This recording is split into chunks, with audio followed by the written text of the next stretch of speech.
Irmãos, nós estamos estudando o livro de Gênesis já há algum tempo e chegamos agora no capítulo 13 desse livro. É um livro repleto de lições, repleto de informações. E o que eu quero destacar no início dessa exposição do capítulo 13, não sei se será possível explicar o capítulo 13 todo hoje, porque talvez seja grande demais. Eu não sei se vou conseguir terminar, mas o que eu quero destacar aqui, para que os irmãos não percam de vista, é o fato de que nós não estamos apenas estudando história antiga. Não é isso que estamos fazendo aqui. Nós não estamos nos debruçando sobre este livro apenas para estudar lições da antiguidade, ou episódios na vida de um peregrino, como Abraão e mais tarde Isaque, Jacó e esses patriarcas todos, da nação de Israel. Não é esse o nosso objetivo na verdade, e nem era esse o objetivo do escritor do livro de Gênesis. O escritor do livro de Gênesis não queria dar uma aula de história antiga para os seus leitores. Não era esse o objetivo. Não. Era mostrar como se iniciou a grande família, o grande povo de Israel. Não. Os objetivos eram outros. Quando nós nos debruçamos sobre o livro de Gênesis, nós temos contato com promessas. Promessas que Deus fez. Promessas que Deus fez aos patriarcas. E o objetivo do livro de Gênesis é realçar, é destacar essas promessas. Mesmo a história que nós acabamos de ler, o autor do livro quis usar essa história e outras histórias. Nós temos, na verdade, em Gênesis, uma trilogia de histórias Abrão-Ló. É uma trilogia de histórias Abrão-Ló. E essa trilogia dessas histórias, Abrão-Ló, todas elas visam destacar, tem por propósito destacar a importância e a relevância das promessas que Deus fez a Abrão. Sempre nós encontramos destaques nessa trilogia, essas promessas que Deus fez a Abrão. Por quê? Essas promessas são importantes? Em especial para nós. Por quê? Essas promessas são importantes? Nós não somos israelitas. A maioria das pessoas que está aqui neste salão hoje não vem de uma descendência judaica, porque essas promessas são importantes para nós.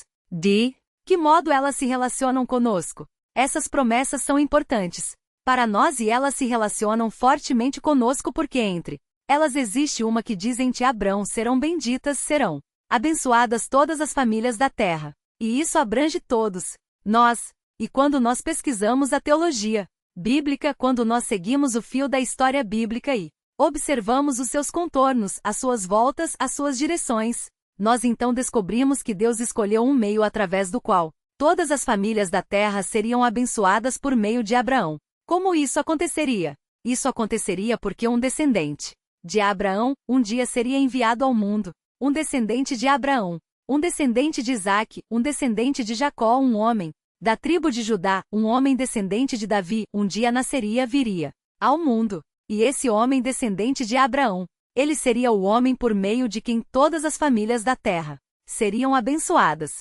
Então nós encontramos uma conexão entre essas promessas e o Evangelho, porque esse homem por meio de quem todas as famílias da terra seriam abençoadas é Jesus de Nazaré. Ele é o descendente prometido de Abraão. Ele é o descendente de Isaque, de Jacó, de Judá. Ele é o descendente de Davi e, por meio dele, todas as nações são abençoadas. Porque pela fé, nele pessoas de todas as tribos, raças, línguas e nações podem se achegar a Deus, de forma que as promessas feitas a Abraão nos atingem.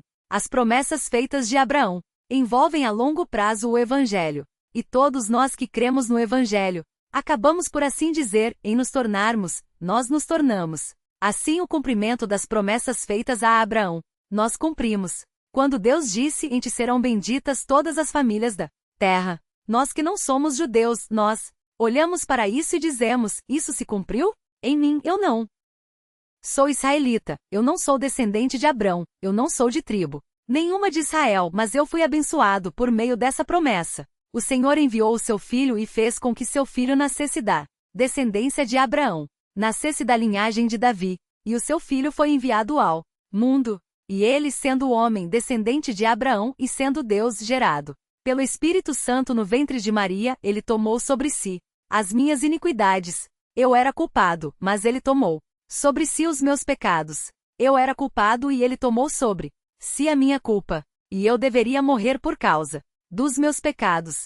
Eu era réu de morte. Eu deveria ser pregado numa cruz. Eu deveria ser o maldito de Deus, condenado e morto, porque o salário do pecado é a morte. Mas ele Deus homem, Deus encarnado, Deus da descendência de Abrão, ele tomou meu lugar naquela cruz. E ele sem ter pecado, ele tomou o lugar dos pecadores. Ele sem ter nenhuma iniquidade, morreu no lugar dos iníquos, o justo. Pelos injustos, o justo no lugar dos injustos. E sofreu a punição. Pelo meu pecado, não pelo pecado dele, mas pelo meu pecado.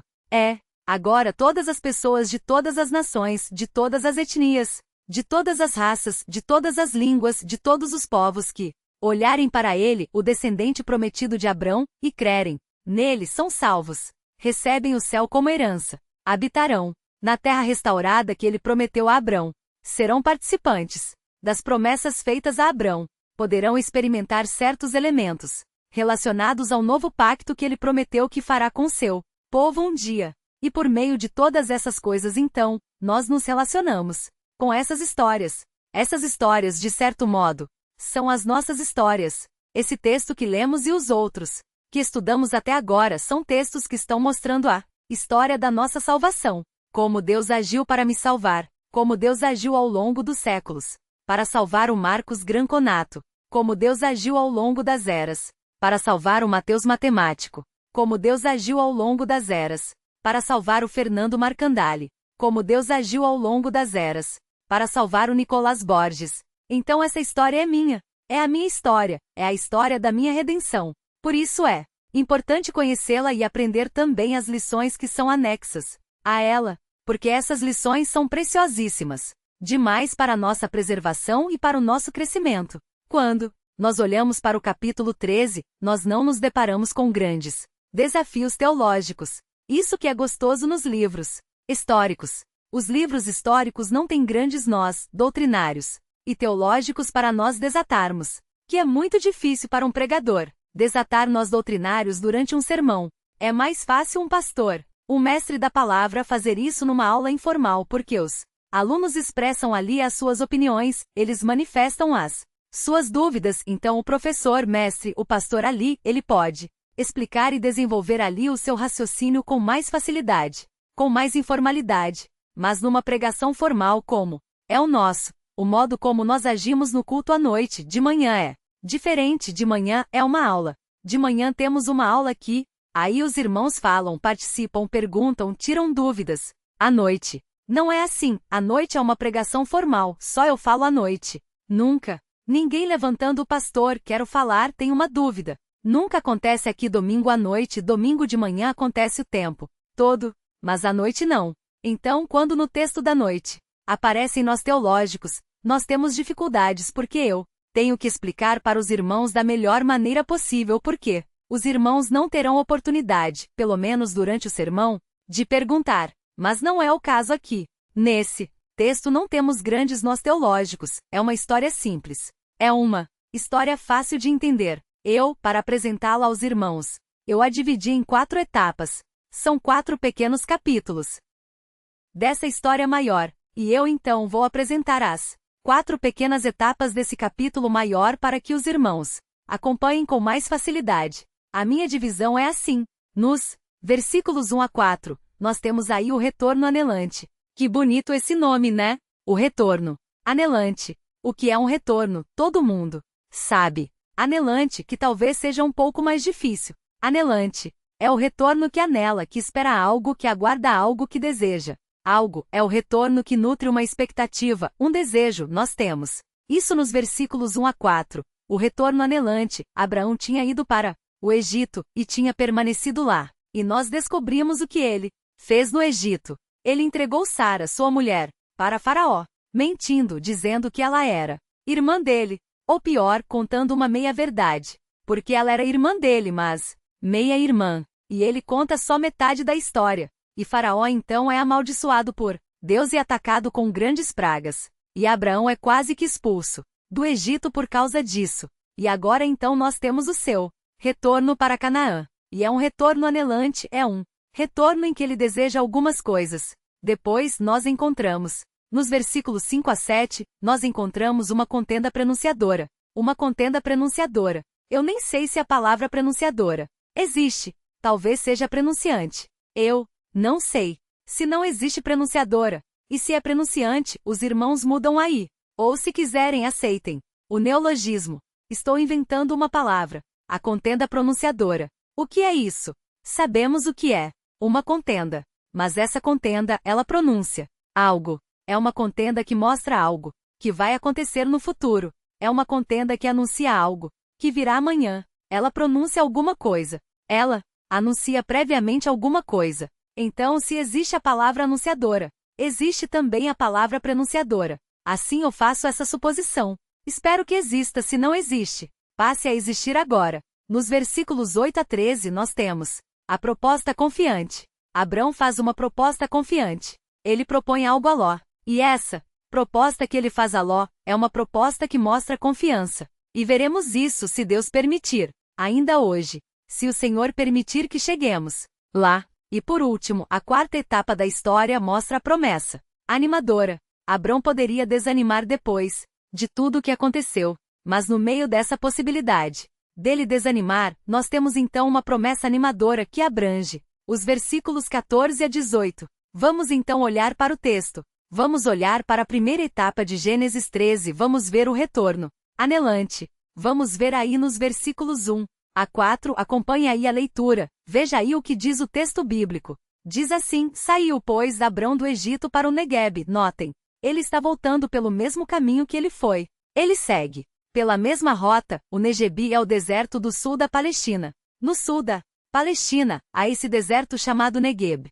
Negueb também significa sul. E ele então segue por esse deserto, voltando então para a Palestina. Aqui no capítulo 13 nós temos, como eu disse, uma das 3 histórias de Abrão e Ló. A primeira história é esta do capítulo 13, tem uma outra história que envolve Abrão e Ló, que está no capítulo 14, quando Abrão liberta Ló, que é levado como escravo, que é levado como cativo. No capítulo 14 temos a segunda história envolvendo Abrão e Ló. Nós vamos aprender essa história assim que terminarmos o capítulo 13. E nós temos uma terceira história envolvendo Abrão e Ló nos capítulos 18 e 19, que tratam da destruição de Sodoma e Gomorra, porque Ló foi morar em Sodoma. E nós temos então lá mais um episódio envolvendo Abrão e Ló no capítulo 18 e no capítulo 19. É a trilogia Abrão-Ló. E o texto prossegue. O texto diz: ele e sua mulher, e tudo o que tinha, e Ló com ele. Vejam o versículo 2. Era Abrão muito rico. Como foi que Abrão ficou rico? Os irmãos têm que se lembrar do sermão anterior. Abrão ficou rico porque ele ganhou muitos presentes. Se os irmãos olharem, talvez na mesma página da sua Bíblia, os irmãos verão no capítulo 12, versículo 16, o que aconteceu. O texto diz que Faraó, por causa de Sara, Faraó estava apaixonado por Sara. Pensava que Sara era irmã de Abrão, e ela era meio-irmã. Abraão tinha escondido isso, com medo de ser morto por Faraó na tentativa de Faraó tomar a mulher dele. Então Abraão não disse que ela era esposa dele, disse que era irmã. E Faraó, apaixonado, tratou bem a Abraão. E como ele tratou bem a Abraão? O texto fala que Abraão veio a ter ovelhas, bois, jumentos, escravos e escravas, jumentas e camelôs. Faraó deu presentes para o irmão da mulher que ele tinha se apaixonado. É uma boa estratégia, não é? É uma boa estratégia. Encheu Abrão de presentes. E Abrão ficou rico. E ele sai, então, do Egito. O texto menciona Ló com ele. Ló é o único parente que permanece com Abrão desde que ele saiu de Harã. Deus disse para Abraão: sai da tua terra e da tua parentela. E Abraão saiu. Mas alguém da parentela foi com ele. E esse alguém é Ló, que acompanha Abraão o tempo todo. Ló foi com Abraão para o Egito. E quando Abraão saiu do Egito, quase expulso por Faraó, Ló vai com ele. O texto fala que ele era muito rico, possuía gado e menciona prata e ouro. No capítulo 12, não é dito que Faraó deu prata e ouro para ele, mas nós presumimos que ele recebeu prata e ouro também de Faraó.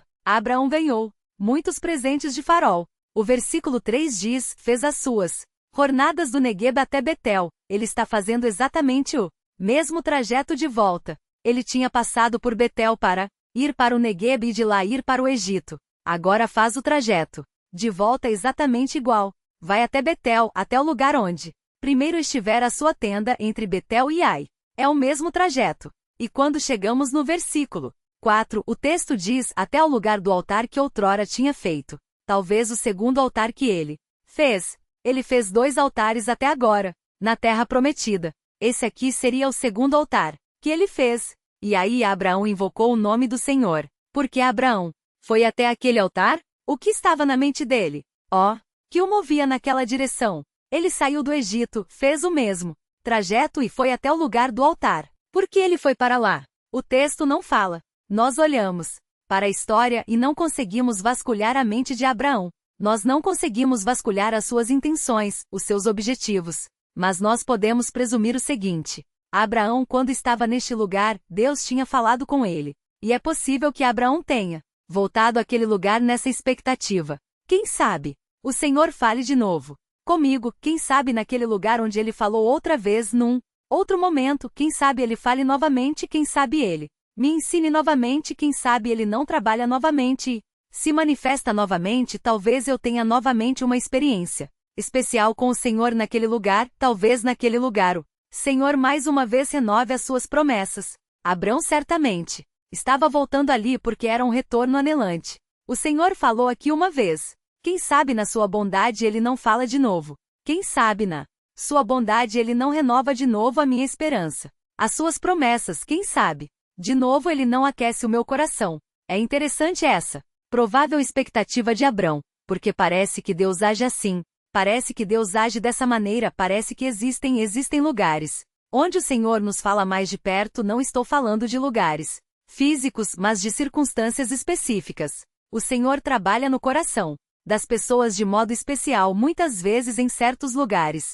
Eu acredito, eu tenho elementos teológicos para acreditar que o Senhor fala de modo muito especial quando a sua igreja está reunida. Quando a sua igreja está reunida, os irmãos juntos, e o Espírito Santo habita nesse ajuntamento. E o Senhor Deus dos céus focaliza a sua presença, Ele que é onipresente. Está presente em toda parte, Ele focaliza de modo especial a sua presença ali sobre aquele povo, e essa sua presença é uma presença atuante, é uma presença instrutiva, é uma presença que trabalha, que atua, e quando a sua igreja está aí junta, todos aí adorando ao Senhor, todos servindo a Ele em torno da sua palavra, o seu Espírito habitando nesse ajuntamento, o seu Espírito habitando na sua casa que é o seu povo, o Senhor fala de modo especial. O Senhor fala ao nosso coração.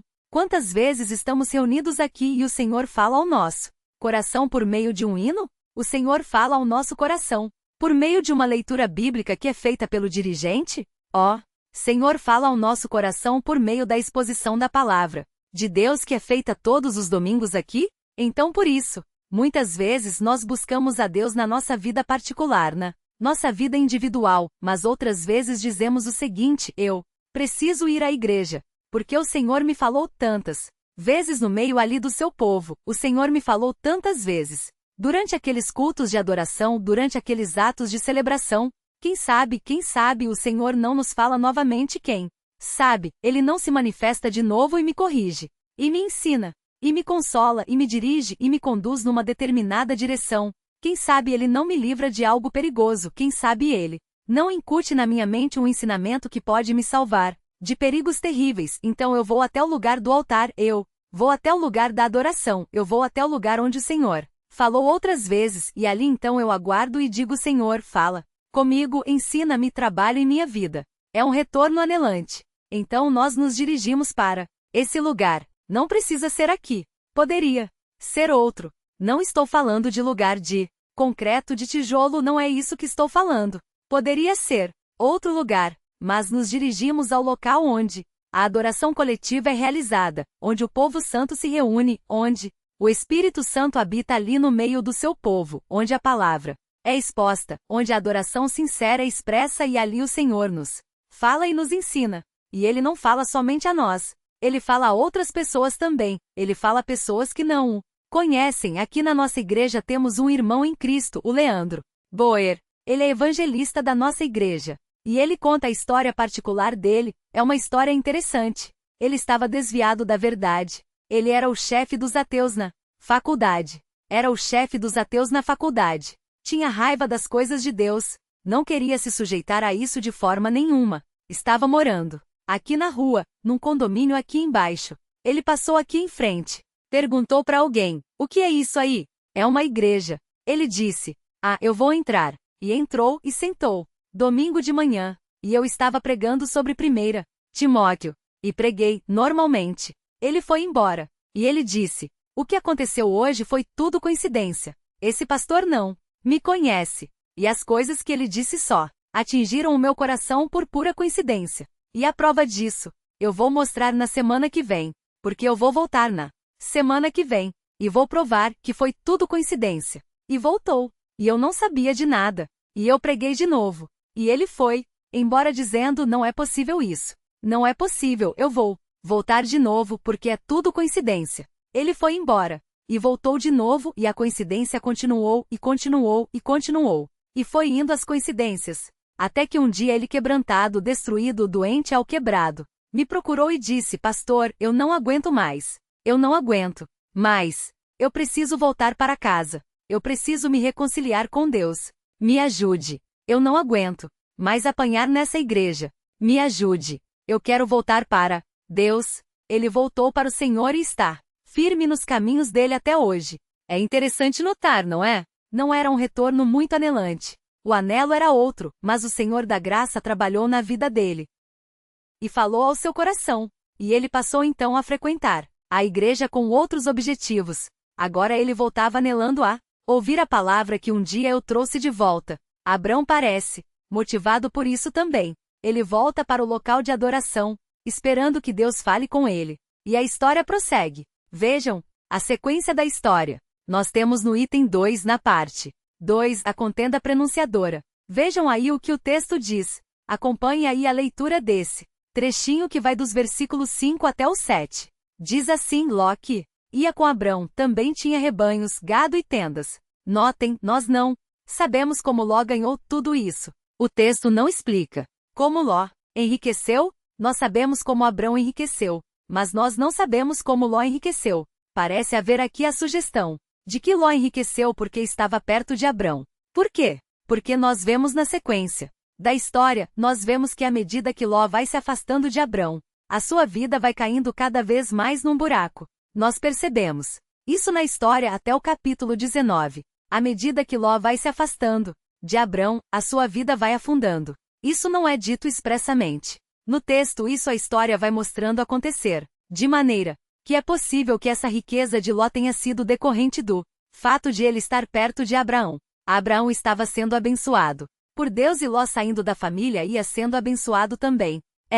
Foi aí enriquecendo e passou a ter muitos bens também. O texto diz assim no versículo 6. E a terra não podia sustentá-los, para que habitassem juntos porque eram muitos os seus bens. Criar bois e criar ovelhas demanda muito pasto e muitas águas. Eles precisavam de muito espaço e de muitas águas. O texto fala de sorte que não podiam habitar um na companhia do outro. Não dava. Era muito apertado. Eram bens demais. O texto prossegue. No versículo 7. Houve contenda entre os pastores de gado de Abrão. Eles não brigaram de dar soco, de agredir-se fisicamente? A palavra contenda aqui se refere à discussão verbal. Eles começaram a bater boca. Os pastores de Ló e os pastores de Abrão. Eles começaram a bater boca, a brigar, a discutir entre os pastores de Abrão e os pastores de gado de Ló. E para piorar, veja o que diz o versículo 7. Nesse tempo não eram somente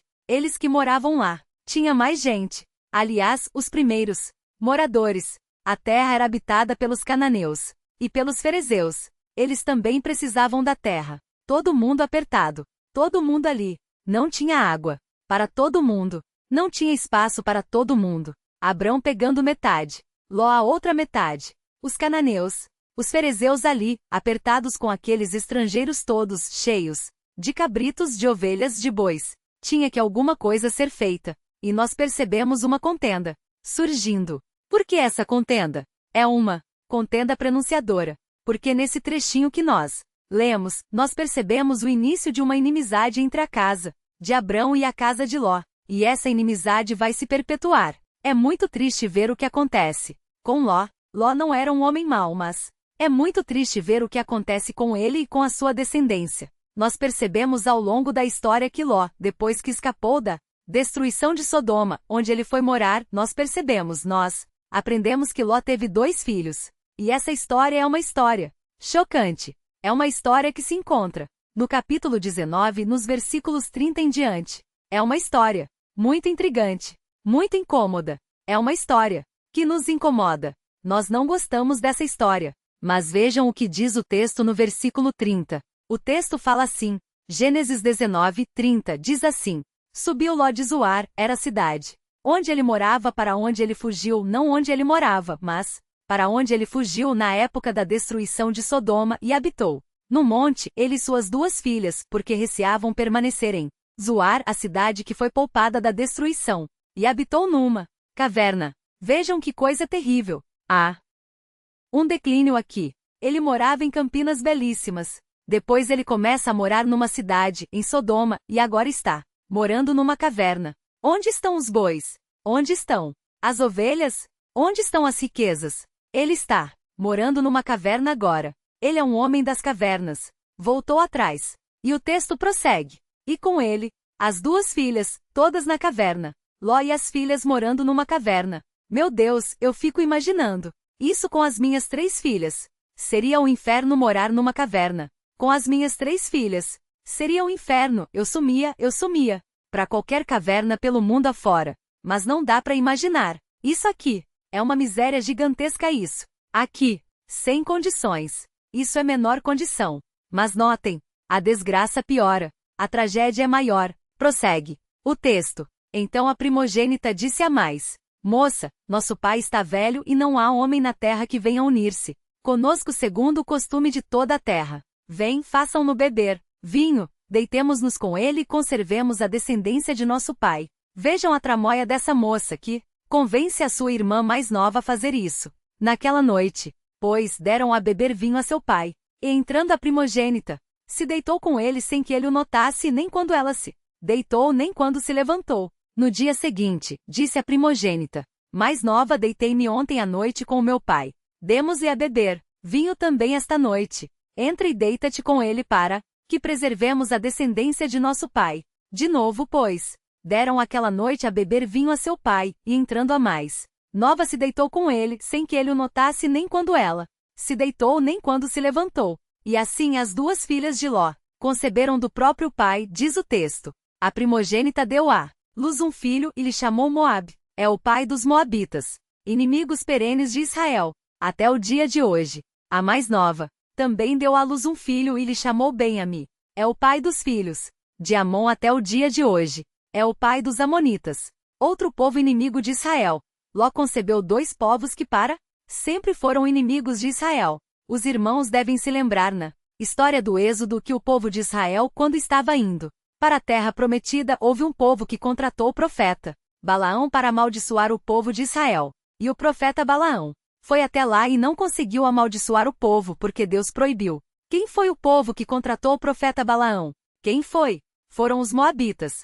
Eles contrataram Balaão para amaldiçoar Israel. Sempre inimigos, sempre inimigos. Quando Israel quis passar pela terra deles, eles criaram problemas, criaram dificuldades, eram os inimigos perenes de Israel. E o texto que está diante de nós, o texto de Gênesis 13, nesses versículos, nos versículos 5 a 7, mostram então essa contenda prenunciadora. O escritor da história, o autor da história está mostrando, olha, vejam como surgiram esses povos. A raiz da nossa inimizade está lá atrás. A raiz da nossa inimizade está lá longe. Os pastores de Ló já brigavam com os pastores do nosso pai. Os pastores de Ló já tinham intrigas.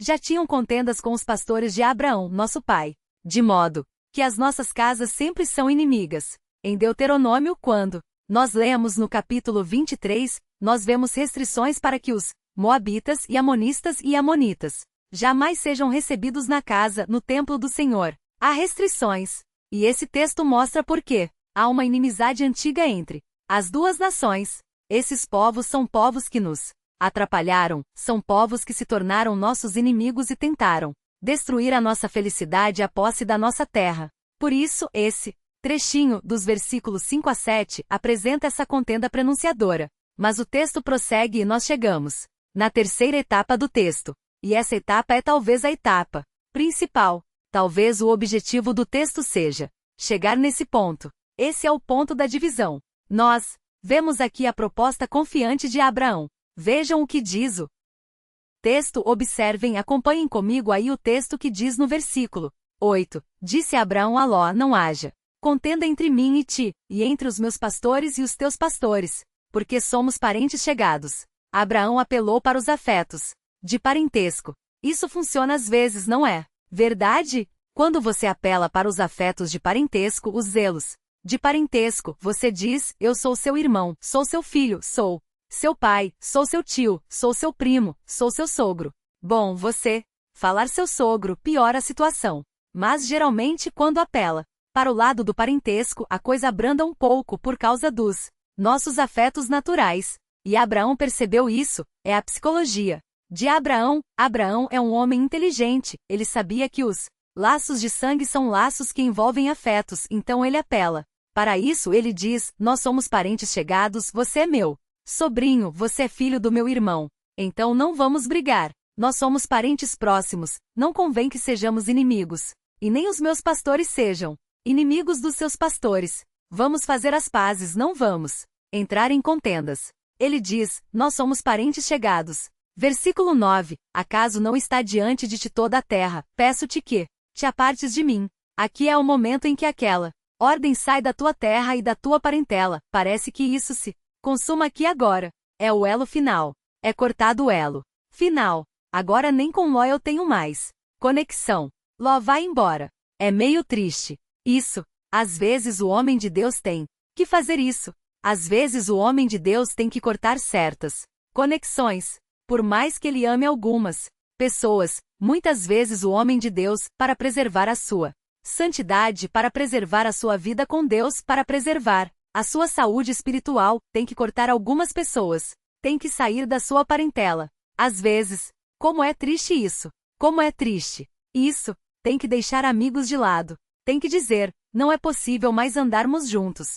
Andarmos juntos não é possível porque nós vivemos em contenda. A sua visão é uma, a minha visão é outra. A minha fé é uma, a sua fé é outra. A minha ética é uma, a sua ética é outra. Nós não podemos andar juntos. Mas você tem que ir numa direção e eu ir em outra. Nós somos parentes chegados. Somos próximos, somos queridos um do outro, mas nós não podemos mais caminhar juntos porque nós não falamos a mesma língua, nós não temos acordo. E às vezes isso tem que ser feito. Temos que deixar alguns amigos para trás. Temos que deixar até parentes para trás muitas vezes. O homem de Deus tem que fazer isso muitas vezes. Infelizmente isso acontece. Isso aconteceu aqui com o Abrão. Ele diz: acaso não está diante de ti toda a terra, peço-te que te apartes de mim. Se fores para a esquerda, irei para a direita. Se fores para a direita, irei para a esquerda. É interessante isso aqui.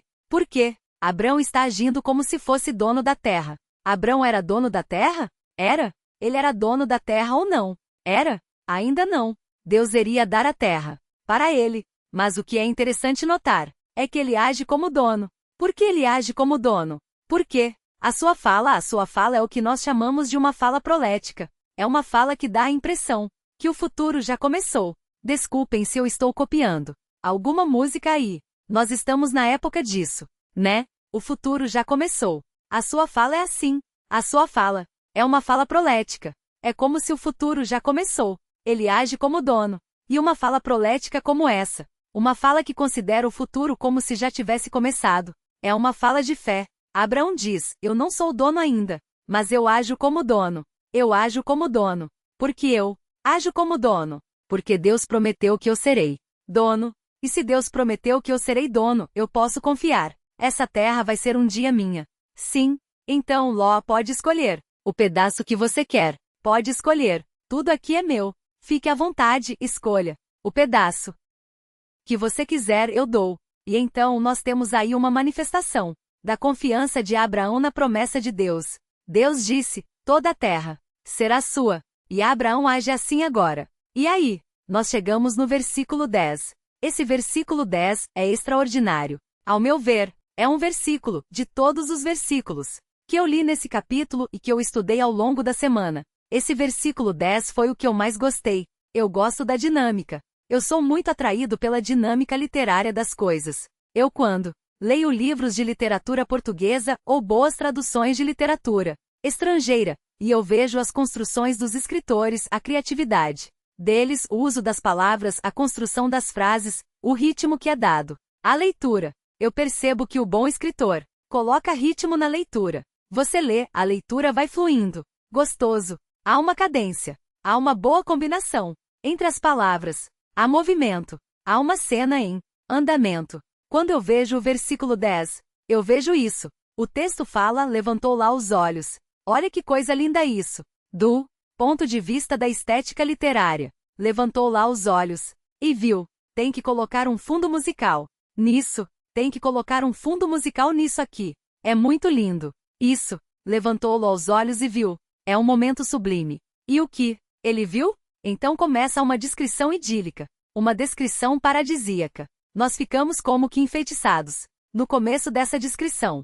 Mas, não se engane, porque esse feitiço vai passar logo no próprio versículo. O escritor como que prega uma peça em nós. O escritor nos enfeitiça para, de repente, nos dar um chacoalhão. Vejam o que ele diz. Levantou-lo aos olhos e viu toda a campina do Jordão, que era bem regada. E nós ficamos enfeitiçados por essa visão maravilhosa. Toda a campina do Jordão, eu fico imaginando aquele momento, os pássaros cantando, a brisa soprando, o Jordão correndo. O sol ali, iluminando toda aquela belíssima paisagem, os coelhinhos correndo pelas campinas, os esquilinhos brincando, Branca de Neve e os 7 anões ali, aquele ambiente maravilhoso, Cinderela, o príncipe encantado, toda a Disney ali, lindo, e nós ficamos enfeitiçados. Por isso, a câmera literária de Moisés. Enquanto ele compõe, ele fixa, focaliza o rosto de Ló. Ló levanta os olhos. E então, a câmera vem por trás e mostra tudo o que ele estava vendo. Aquela grande campina. Linda, maravilhosa. Como eu queria ser produtor de cinema. Só para fazer essa cena aqui. Que cena bonita. Mas notem como o escritor faz uma traquinagem aqui. Esse escritor faz uma traquinagem. Porque ele, de repente, nos chacoalha. Olha o que ele faz. Estragou tudo.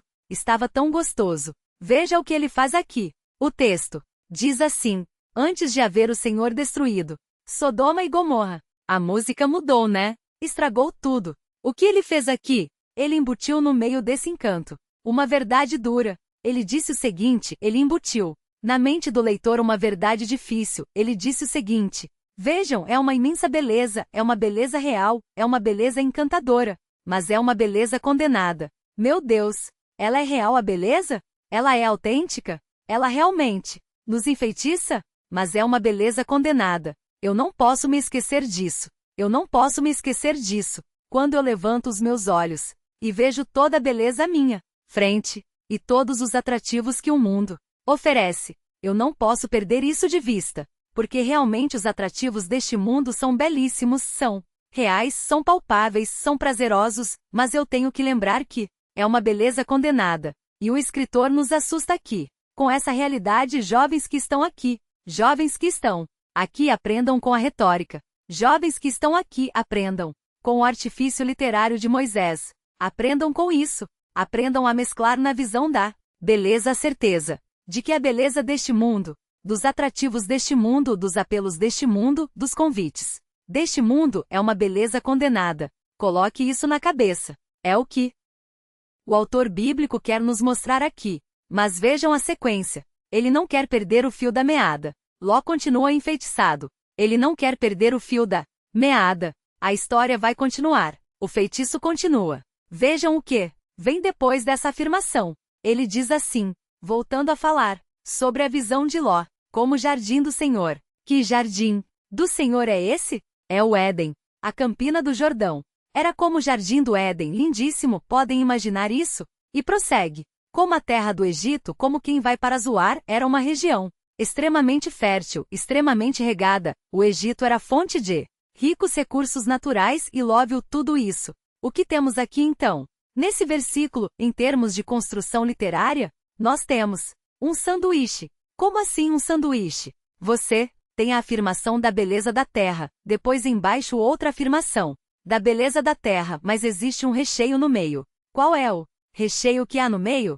Tudo isso será destruído. Aqui desse lado a beleza paradisíaca da terra. Aqui desse lado a beleza edênica da terra. E no meio, o recheio. É um texto em sanduíche. o recheio, dizendo, tudo isso será destruído. Nós temos que aprender a pensar em sanduíche, não para comer, Pastor Thomas. Pense em sanduíche o dia inteiro, mas não é isso que eu quero dizer. Não é esse sanduíche que eu quero dizer. Temos que pensar em sanduíche, no sentido desse recurso presente aqui. Nós temos que reconhecer a beleza das coisas que há diante de nós. Nós temos que reconhecer a beleza do que nos convida aí fora. Realmente é maravilhoso. As coisas que muitas vezes nos chamam a fazer. É atraente, é prazeroso. Mas nós nunca podemos perder de vista essa realidade. Toda a beleza deste mundo passará. Mas Ló não pensou nisso. E pior, a coisa foi pior. O texto diz no versículo 11. Então Ló escolheu para si toda a campina do Jordão e partiu para o Oriente. Separaram-se um do outro. Aqui, o desfecho, houve o rompimento definitivo. Habitou Abrão na terra de Canaã, de um lado, e Ló nas cidades da campina, de outro. É a separação. E ia armando as suas tendas. Ele morava em tendas na campina fértil, chegando até Sodoma. Agora, ele vai passar a morar na cidade. E notem o que é dito aqui. Ora, os homens de Sodoma eram maus e grandes pecadores contra o Senhor. Ló desprezou esses fatores. Ló desprezou o fato de que aquela beleza estava marcada pela presença do mal. Era belo, mas o mal estava ali. Mas a beleza o encantou de tal forma que ele não deu atenção para a presença do mal. É um grande perigo isso. Nós podemos muitas vezes nos sentir atraídos por certas coisas que são belas demais. Amizades belas demais, diversões belas demais, lugares belos demais. Coisas que há por aí afora que são belas demais, e nós ficarmos tão atraídos por essas coisas que são belas demais, até o ponto de não enxergarmos nelas a presença do mal. Ló não percebeu, ou se percebeu, não ligou para a presença do mal ali. Os homens daquela região tão linda eram perversos. O versículo 13 diz que eles eram grandes pecadores. Sabe o que significa? Que entre todas as pessoas, eles eram únicos como praticantes do mal existiam. Pecadores na época, é claro, homens perversos na época, isso nunca deixou de existir. É bobagem repetir isso. Mas eles eram grandes pecadores. Eles eram pecadores de um calibre diferenciado. Eles eram pecadores de um destaque diferente, de uma profundidade diferente, de uma qualidade diferente. Eles eram grandes pecadores.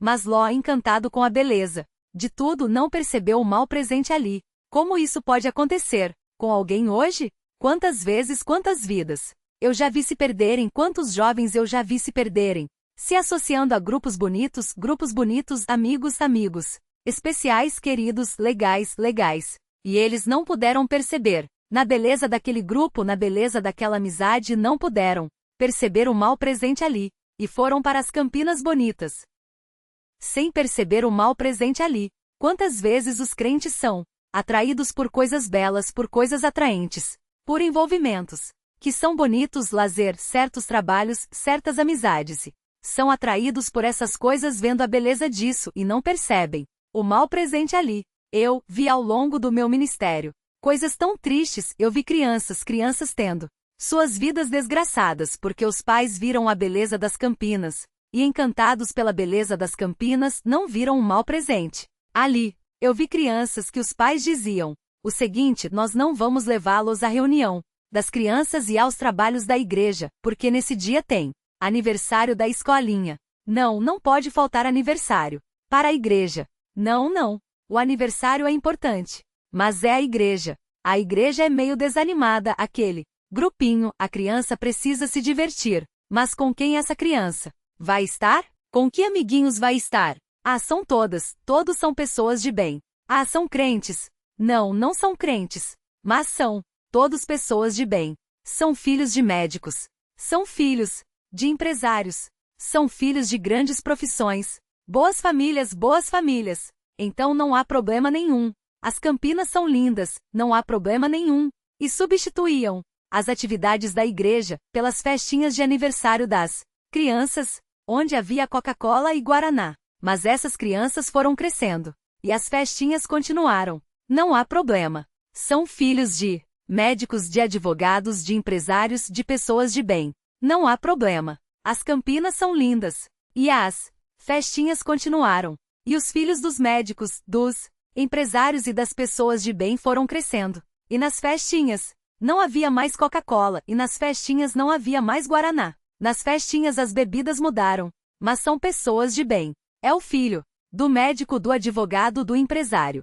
As Campinas são lindas. E esses filhos cresceram e as bebidas continuaram a mudar. Continuaram a mudar. As Campinas são lindas. Que perigo! Ah, e a beleza das Campinas nublou a visão, e deixaram de ver o mal presente ali, e eu levantei os olhos e vi crianças criadas aqui e aqui, jogadas na sarjeta, embriagadas, viciadas, com as suas vidas destruídas. Para sempre. Para sempre. Não brinquem com a lição do versículo 10. Não brinquem com a lição do versículo 13, é perigoso. As Campinas são lindas, mas o mal está nelas, e o mal um dia vai destruir você. Não brinque. Tudo começa com uma festinha inocente e termina com a desgraça completa. E o texto termina, a última parte, a promessa animadora. Versículos 14 a 18 temos a promessa animadora. Versículo 14 diz assim, diz o Senhor Abrão, depois que Ló se separou dele.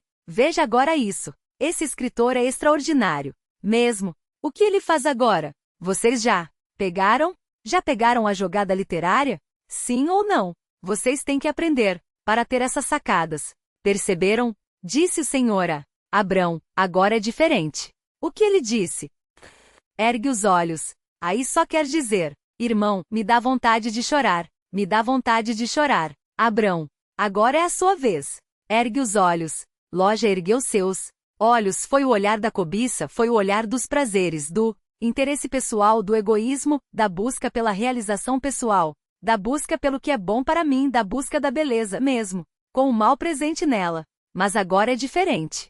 O Senhor diz a Abraão, depois que Ló se parou dele, ergue os olhos. Olha, para onde? Para onde ele tinha que olhar? Ele tinha que olhar para as Campinas? Não. Deus diz, olha desde onde estás para o norte, para o sul, para o oriente, para o ocidente, porque toda essa terra que vês, eu te darei a ti e à tua descendência para sempre. Abraão, não desanime. Você pode estar triste porque Eló escolheu a melhor parte, mas erga os seus olhos, erga. Agora você os seus olhos e veja não com os olhos da cobiça. Veja com os olhos da fé, porque o que eu estou apontando agora para você é o alvo da promessa, é o conteúdo da promessa, veja. Toda a terra à sua frente, atrás de você, ao seu lado, tudo isso será seu. E ele prossegue dizendo, eu darei essa terra a você e a sua descendência para sempre, farei a tua descendência como pó da terra, de maneira que se alguém puder contar o pó da terra, então se contará também a tua descendência. Mas, Senhor, os cananeus ainda moram na terra, e Sara ainda é estéril, é uma velhinha. Ele diz, levanta-te e percorre esta terra no seu comprimento e na sua largura, porque eu te darei. Veja essa terra e caminhe por ela. Esse chão será seu e será da sua descendência. Não serão essas terras todas. Não serão dos cananeus, nem de Ló, nem de ninguém. Essas terras serão suas e você terá um descendente. Você pensa que Ló seria o seu herdeiro? Ló não é seu herdeiro. Ló já se separou de você. Eu darei um filho a você. De Sara estéril, eu darei um filho a você. Levante os olhos e olhe, com os olhos da fé, tudo o que eu estou apontando para você. E Abraão levantou os olhos e viu tudo aquilo e percorreu tudo aquilo.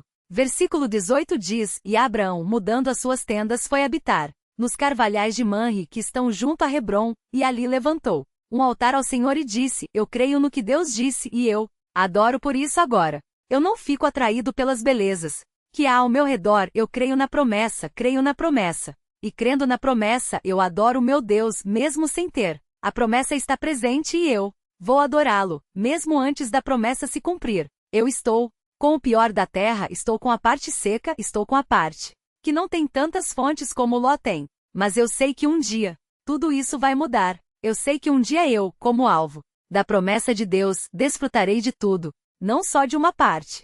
O mundo agora desfruta de uma parte bonita. Não sabe que ali habita o mal. E não sabe que essa parte bonita um dia será destruída. Por quê? O versículo 10 já mostrou isso naquela construção do sanduíche. Comigo será diferente. Eu agora tenho uma porção difícil. Eu agora fico longe de certos prazeres que o mundo oferece. Mas um dia, tudo será meu. E eu adoro a Deus agora. Por quê? Tudo será meu. Os céus um dia serão meus.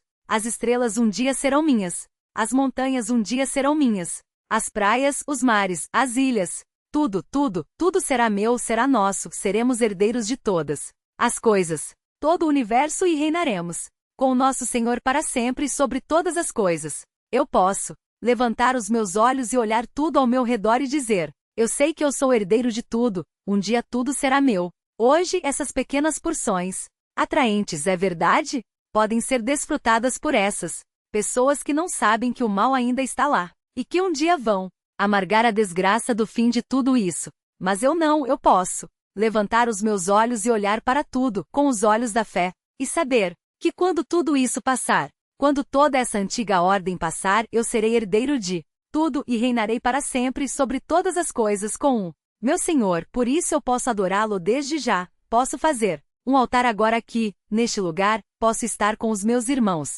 aqui neste salão, e construir agora um altar no meu coração, e dizer: Senhor, eu não vou para as Campinas, Senhor, eu não vou para o Éden paradisíaco que está ali ao Oriente, eu não vou para lá. Eu vou ficar dentro da sua promessa, da sua palavra, da sua vontade, sabendo que o Senhor um dia me dará todas as coisas. Eu vou ficar deste lado do Jordão, eu vou ficar do lado seco do Jordão, do lado difícil do Jordão, porque é o lado da promessa, e é deste lado que eu ficarei, porque eu sei que um dia tudo será meu, eu não vou atravessar para o outro lado, não serei atraído pela beleza maculada, pelo mal presente nela, não, eu ficarei deste lado, é mais difícil viver assim, é mais difícil viver deste lado, é mais difícil viver na parte onde não há tantas águas, é mais difícil caminhar. Aqui no lado ocidental do Jordão, é mais difícil, mas deste lado eu ficarei e construirei aqui o meu altar de adoração dizendo: Senhor, eu te adoro aqui deste lado, mesmo sendo o lado mais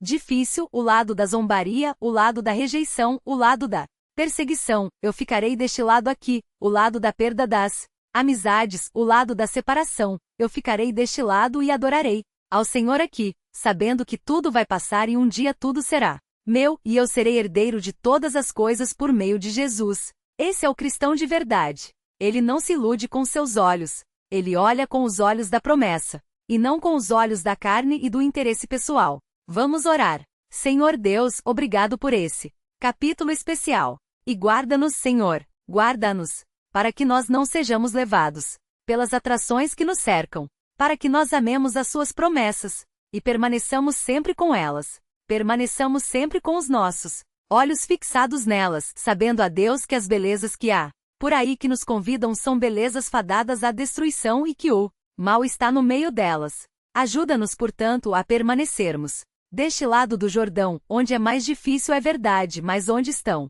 os seus altares, onde a sua promessa permanece e onde podemos caminhar confiantes, sabendo que um dia tudo mudará. Nós pedimos essas bênçãos. Firma-nos, Senhor, deste lado do Jordão, firma-nos deste lado do rio. Suplicamos essas coisas e o fazemos em nome de Jesus. Amém.